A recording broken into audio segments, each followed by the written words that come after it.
बच्चों, आशा है कि आप लोग स्वस्थ होंगे, अच्छे होंगे और मन लगाकर पढ़ाई भी कर रहे होंगे, क्योंकि ये बहुत ही महत्वपूर्ण समय है। हमें इस समय को यूटिलाइज़ करना है, इसका सदुपयोग करना है। तो ये हमारी दूसरी वीडियो है। पहली वीडियो में हमने चर्चा की थी राष्ट्रीय एकता पर। हमने जाना कि हमारे राजनेताओं ने तत्कालीन जो राष्ट्रीय इंडियन नेशनल कांग्रेस, भारतीय राष्ट्रीय कांग्रेस की सरकार थी, उसके सामने सबसे बड़ी चुनौती थी राष्ट्रीय एकता को स्थापित करने की। और उस वीडियो में हमने विभाजन पे बात की थी कि अगली वीडियो हमारी जो होगी वो विभाजन पे होगी। इस वीडियो में हम दो विषयों पर चर्चा करेंगे। पहला विषय रहेगा विभाजन और दूसरा विषय हमारा रहेगा रजवाड़ों का विलय। जो भारतीय संघ में रजवाड़ों का विलय था, जिसके बारे में हमने नोट्स के माध्यम से आप लोगों को बताया, आप लोगों ने पढ़ा होगा। इन दो विषयों पर हम चर्चा करेंगे। तो पहला जो हमारा विषय है वो है विभाजन। आप लोग जानते हैं कि हमारा देश किन परिस्थितियों में आज़ाद हुआ था। दो राष्ट्रीय दल या दो मुख्य दल इसमें ब्रिटिश शासन में राजनीतिक लड़ाई लड़ रहे थे। पहला दल था भारतीय राष्ट्रीय कांग्रेस और दूसरा दल मुस्लिम लीग। तो मुस्लिम लीग शुरू से ही मुस्लिम लोगों के हितों की बात करता था। उनका मानना था कि भारत में मुस्लिम लोगों के हितों को खतरा है, इसलिए उन्होंने मुस्लिमों के लिए अलग राष्ट्र पाकिस्तान की मांग की थी। यहाँ तक कि भारतीय राष्ट्रीय कांग्रेस ने भी इसका विरोध किया, लेकिन अंततः परिणाम यही हुआ कि आज़ादी के समय खुशियों के साथ बहुत बड़ी त्रासदी भी उस समय के लोगों को, भारतीय लोगों को झेलनी पड़ी। ये विभाजन बहुत ही दुखद, बहुत ही भयावह था कि जिसमें लोगों को अपने ही घरों को छोड़कर दूसरी जगह जाना पड़ा। महिलाओं पर, बच्चों पर इतने अन्याय हुए कि हम सोच भी नहीं सकते। तो ये हृदय विदारक घटना थी, जिसके फलस्वरूप भारत और पाकिस्तान दो देश अस्तित्व में आए।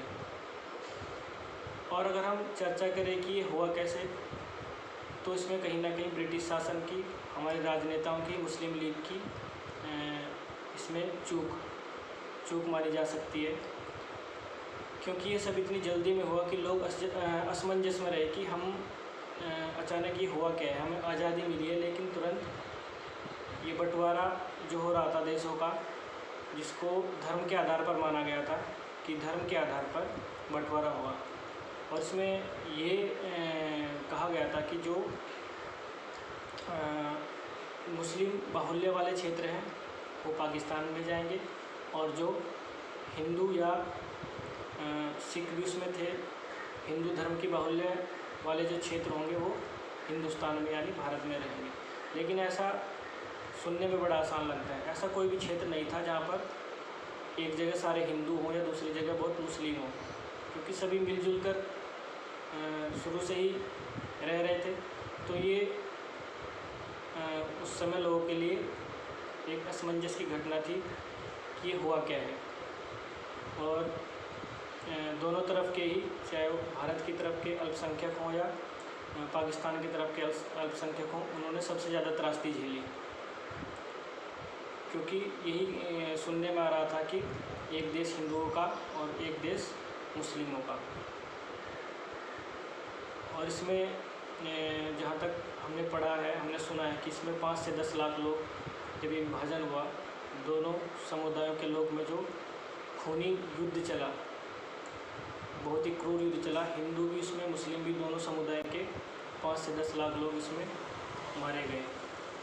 और लाखों की संख्या में लोग एक जगह से दूसरी जगह स्थानांतरण करने के लिए उन्हें मजबूर हुए। वो शिविरों में रहे, कैंपों में रहे। आज भी हम सुनने को मिलता है कि हमारे देश में भी पाकिस्तान से आए हुए लोग शिविरों में रहते हैं। तो ये विभाजन का जो मुद्दा था, ये बहुत ही हमारे भारतवर्ष के लिए, भारत की जनता के लिए बहुत ही दुख भरा था। जो दूसरा हमारा टॉपिक जिसके बारे में मैंने कहा था कि जो रजवाड़े थे उस समय, उनका विलय होना था भारत में। आप लोगों को पता है कि लगभग 565 रजवाड़े उस समय भारत में थे जब भारत आज़ाद हुआ। ब्रिटिश जो हुकूमत थी, ब्रिटिश शासन था, उनका आज़ादी के समय ये कहना था कि जो दो तरह के उस समय शासन थे, तो जो ब्रिटिश हुकूमत के सीधा प्रत्यक्ष रूप से जो राज्य जिन पर ब्रिटिश शासन की हुकूमत थी, और दूसरी तरफ थे छोटे बड़े राज्य जिन्हें रजवाड़े या रियासतें कहा जाता था, यानी राजाओं महाराजाओं वाली प्रथा, यानी कि राजतंत्र वाली प्रथा से जो क्षेत्र चलते थे उन्हें रजवाड़े कहा जाता था। तो उन पर भी जो रजवाड़े थे उन्होंने ब्रिटिश शासन की जो दासता है या उनके अधीनता स्वीकार कर रखी थी। तो उन्होंने कहा कि जो ये रजवाड़े हैं, ब्रिटिश शासन ने कहा कि जो ये रजवाड़े हैं इनको छूट है कि या तो भारत में जा सकते हैं या वो पाकिस्तान में जा सकते हैं, या फिर वो स्वतंत्र अपना जो राजकाज है वो चला सकते हैं स्वतंत्र रूप से। लेकिन मुश्किल ये थी कि ये जो अधिकार था उन्होंने उन रियासतों के राजाओं पर छोड़ दिया, ना कि वहाँ की प्रजा पर। यानी वहाँ के राजाओं को ये डिसाइड करना था कि वो भारत के साथ रहें, पाकिस्तान के साथ रहें, या स्वतंत्र रूप से जैसे चल रहा था वैसे चलते जाएं। तो भारत के सामने सबसे बड़ी एक तो मुश्किल ये थी कि भारत का जो आप लोगों को पता है कि हमारा राष्ट्रीय जो आंदोलन चला वो भारत की राष्ट्रीय एकता को लेकर, यहाँ पर लोकतंत्र की स्थापना को लेकर, ताकि यहाँ के लोग लोकतंत्र को अपनाएं। और लोकतंत्र में आप लोग पता है कि सभी लोग इसमें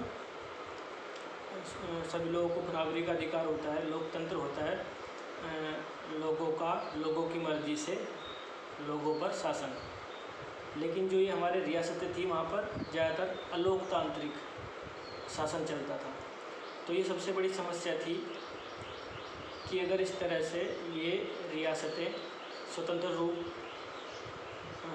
स्वतंत्रता मांगने लगी तो हमारा जो भारत है वो फिर सैकड़ों अलग अलग राज्यों में बँट जाता, और हमारी जो लड़ाई थी वो अधूरी रह जाती। स्वतंत्रता की लड़ाई जो थी वो अधूरी रह जाती। लेकिन आप लोगों को पता है कि हमारे जो स्वतंत्रता के बाद जो हमारी सरकार थी उसमें जो पहले गृह मंत्री थे सरदार वल्लभ भाई पटेल, उनको लौह पुरुष भी कहा जाता है। क्यों? क्योंकि उन्होंने सबसे कठिन कार्य यही किया कि उन्होंने इन अलग अलग जो रियासतें थी इनको एकजुट किया, और ये कार्य बहुत दुष्कर था। हालांकि जो 565 रियासतों में से थी उसमें से अधिकांश तो अपनी मर्जी से 15 अगस्त तक या उससे पहले तक भारत में अपना विलय कर चुकी थी। इसके बारे में आपने पढ़ा था, एक पत्र था इंस्ट्रूमेंट ऑफ एक्सेशन, यानी विलय पत्र भी बोल सकते हैं उसे, जिसके तहत इन रियासतों का भारत संघ में विलय होना था। तो उस लेटर को बोला गया इंस्ट्रूमेंट ऑफ एक्सेशन। तो अधिकांश रजवाड़ों ने तो भारतीय संघ में शामिल होना पहले ही उनकी हामी थी उस चीज़ के लिए कि हम भारतीय संघ में मिलना चाहते हैं। लेकिन जैसा आप लोगों ने पढ़ा भी है नोट्स में कि 4 हमारे जो उस समय के रजवाड़े थे उनको विलय करना या विलय करवाना भारत में ये बहुत ही दुष्कर कार्य था अन्य रजवाड़ों की तुलना में। ये कौन कौन से थे? इसमें था जूनागढ़ और हैदराबाद, तीसरा जम्मू कश्मीर और चौथा मणिपुर। तो जो हमारा जो पाठ्यक्रम है इस अध्याय में जो बात हम करेंगे वो करेंगे हैदराबाद और मणिपुर की। जो जम्मू कश्मीर का विलय है उसके बारे में हम बाद के अध्याय 8 में उसके बारे में जिक्र है, तो तब हम उसके बारे में चर्चा करेंगे कि कश्मीर का विलय या कश्मीर किस प्रकार भारत से जुड़ा था। तो जो सबसे पहला जिसके बारे में हमने बताया जूनागढ़, हैदराबाद का जो निज़ाम था वो बहुत ही क्रूर था। वो भारत में मिलना नहीं चाहता था, उसको भारतीय संघ में मिलाना एक बहुत ही टेढ़ी कीर थी। लेकिन जो हैदराबाद के लोग थे वो आंदोलन कर रहे थे, वो चाहते थे कि हमारे ऊपर जो ये शासन है हैदराबाद के निज़ाम का ये बहुत ही अलोकतांत्रिक है और उसके शासन से खुश नहीं थे और उन्होंने उसके शासन से आज़ाद होने के लिए आंदोलन छेड़ रखा था।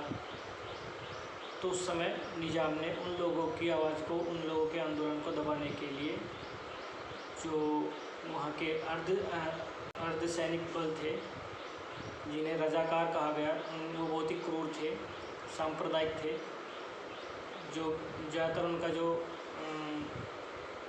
जिनको मारते थे, गैर मुस्लिमों को ज़्यादातर वो निशाना बनाते थे। तो जब ये सब होने लगा तो उस समय भारतीय फ़ौज ने हैदराबाद पर धावा बोल दिया और जल्दी ही ये लड़ाई भारतीय पक्ष में रही और हैदराबाद को घुटने टेकने पड़े उसके निज़ाम को और हैदराबाद भारतीय संघ में शामिल हुआ। दूसरा जो मणिपुर का उदाहरण है, मणिपुर में भी ऐसा ही हुआ। जो वहाँ के राजा बोध सिंह थे, वो भी नहीं चाहते थे कि मणिपुर का जो विलय हो भारतीय संघ में हो। और मणिपुर पहला ऐसा राज्य था जहाँ पर सार्वभौमिक व्यस्त मताधिकार के आधार पर चुनाव कराने पड़े थे। तो वहाँ पर ये चुनाव हुए। इन चुनावों के बाद वहाँ पर लोकतांत्रिक राजतंत्र की सरकार बनी, यानी लोकतांत्रिक ढंग से चुनी हुई राजतंत्र की सरकार।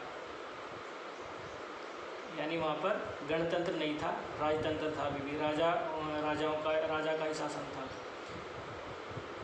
वहाँ पर जो उनकी विधानसभा चुनी गई थी, उसमें जो भारतीय राष्ट्रीय कांग्रेस थी वो चाहती थी कि भारतीय संघ में मणिपुर का विलय हो, लेकिन जो अन्य पार्टियाँ थी, विपक्षी पार्टियाँ या और पार्टियाँ थी, वो नहीं चाहती थी कि मणिपुर का विलय भारतीय संघ में हो।